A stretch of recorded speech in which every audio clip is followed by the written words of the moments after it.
ہم کیونکہ جب سے پاکستان بنے ہم رہے ہیں امریکن بلاک میں. امریکن بلاک میں رہنے کی وجہ سے ہم رشیا سے بہت دور تھے. ہماری ان کے ساتھ تجارت کبھی بھی نہیں رہی ہے، اگر رہی بھی ہے تو نہ ہونے کے برابر ہے. اب یہ جو اس ریجن میں تبدیلی ساری آ رہی ہے، اس تبدیلی کے تناظر میں اگر ہم دیکھیں تو اب روس کے ساتھ بھی ہماری تجارت شروع ہو گئی ہے. اب وہ تیل سے روس جو ہے وہ جہاز شپ ہو چکا ہے اور وہ انشاءاللہ تھوڑے دنوں میں پاکستانی پورٹ پر اس نے آ جانا ہے. افغانستان جو ہے وہ بھی اس وقت آن بورڈ ہے، چائنا کے ساتھ ان کے بھی ہیں، اور چائنا جو ہے وہ اس خطے میں ایک لیڈنگ رول جو ہے وہ پلے کرنے کو جا رہا ہے. لامحالہ جب چائنا جو ہے اس ریجن میں ایک لیڈر کے طور پر ایمرج کر رہا ہے تو امریکہ کو تو یہ چیز بالکل وارے نہیں کھاتی ہے. امریکن جو ہے انہیں یہ چیز پسند نہیں ہے.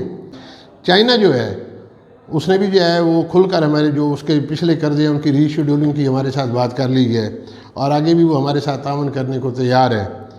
اب میں یہ دیکھ رہا ہوں کہ چائنا کے ساتھ جو پچھلے ہمارے تھے 3-3.5 سال، اب وہ میں بات اگر گورنمنٹ کا نام لوں گا تو وہ پھر سیاسی رنگ میں چلی جائے گی، جسے میں سیاسی رنگ نہیں دینا چاہ رہا.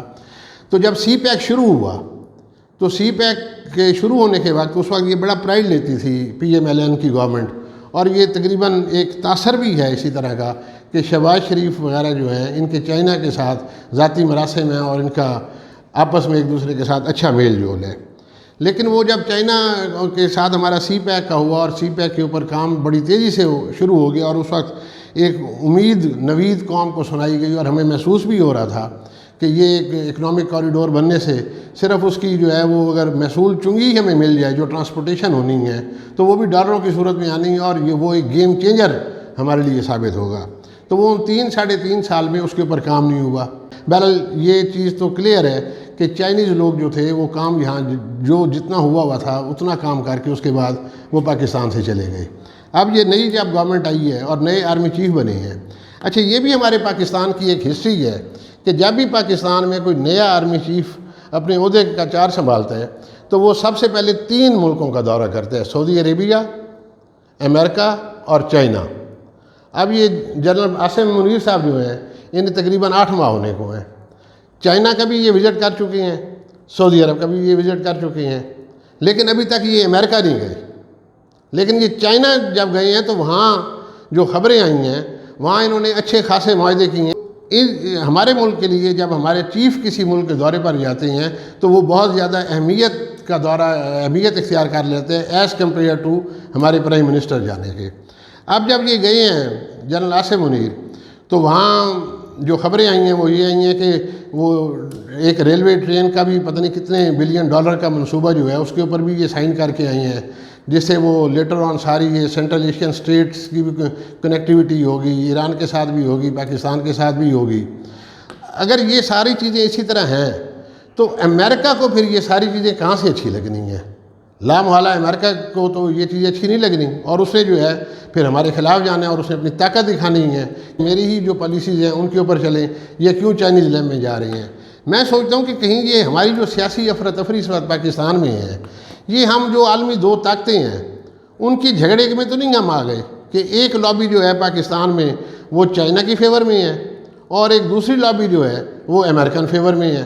اب کہا تو یہ جاتا تھا کہ جب رجیم چینج ہوئی ہے تو یہ امریکہ نے رجیم چینج کرائی ہے.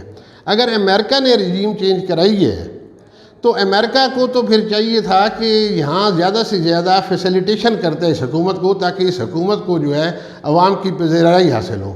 یہاں تو الٹ ہو گئی ہے. آج تک IMF کی تمام کنڈیشنلٹیز جو ہیں وہ گورنمنٹ ہماری جو ہے وہ مان چکی ہے، اس کے باوجود IMF سے ڈسبرسمنٹ نہیں ہو رہی لون کی.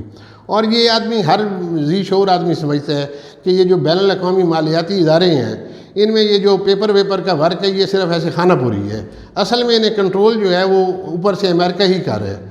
اگر امریکہ ایک اشارہ کر دے تو IMF کی کیا ضرورت ہے کہ وہ ہماری انسٹالمنٹ نہ ریلیز کرے؟ امریکہ جو ہے وہ ہمیں سکرو کرنے کے لیے اس نے IMF کو بھی روکا ہوا ہے تاکہ یہاں زیادہ سے زیادہ معاشی بدحالی ہو، اور جب وہ زیادہ معاشی بدحالی ہو تو وہ ہمیں اپنے شکنجے میں لے کر اپنی مرضی کی جو ہے وہ پالیسیز بنوا لے. اب دیکھیں نا پچھلے کئی دنوں سے زلمے خلیل زاد جو ہے امریکن سفیر جو ہے سفارتکار، وہ ٹویٹس کر رہے ہیں ہمارے آرمی چیف کے خلاف کہ جی یہ آرمی چیف جو ہے یہ بڑا جذباتی آدمی ہے تو اسے ریزائن کر دینا چاہیے.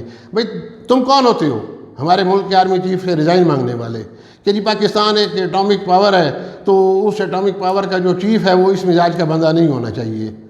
زلمے خلیل زاد جو ہے اس کی ٹویٹس متواتر آرمی چیف کے خلاف.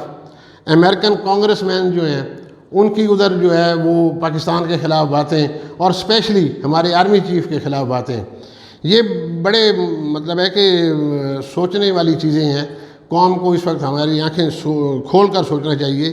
اس میں ایک جو اچھی پہلو ہے جس کا ذکر کرنا میں بڑا ضروری سمجھوں گا کہ کل یوم تکریم شہداء کا جو دن منایا گیا ہے لیکن ایک واقعہ نے پوری قوم کو یکجا کر دی ہے. وہ الحمدللہ کل میں آپ کو اپنے شہر کی بات بتا رہا ہوں. میں کل گیا ہوں تو کوئی سیاسی جماعت جو تھی میں اس کے ادھر نہیں گیا یہ اس کے اوپر جلسے جلوس ریلی کے اوپر.